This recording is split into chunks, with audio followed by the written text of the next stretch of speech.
sì, quello che mi risulta è che Pietro sia il più grave. Il sindaco di Isola Vicentina si era recato anche questa mattina nell'abitazione dei familiari di Pietro De Bernardini per offrire la vicinanza della comunità e condividerne le preoccupazioni. Pietro si era diplomato al liceo Lioi di Vicenza e dopo aver frequentato il corso di ingegneria matematica al Politecnico di Milano si stava per trasferire a Bologna.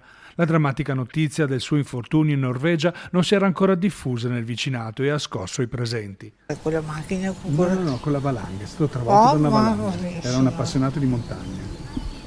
come l'altro ragazzo qua, Sì. come Bari.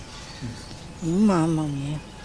È un ragazzo tranquillo, ma comunque sì, pieno di vita, un ragazzo normale, insomma, come i miei, pieno di interessi, sì, studiava, un bravo ragazzo, insomma.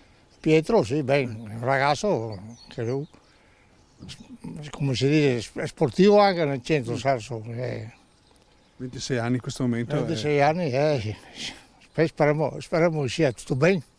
Arrivano con il contagocce le notizie dell'ospedale di Tromsø, dove tuttora è ricoverato Pietro. Molto probabilmente è stato tra gli escursionisti sbattuti contro gli alberi dalla valanga. Apparentemente cosciente, le sue condizioni sono state definite critiche. I genitori si stanno preparando per raggiungerlo.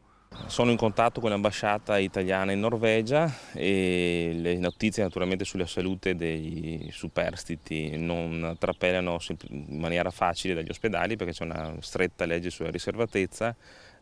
Comunque l'ambasciata si è dichiarata disponibile per tutte quante le pratiche per i parenti, per avvicinarsi ai congiunti e per i rientri necessari, insomma.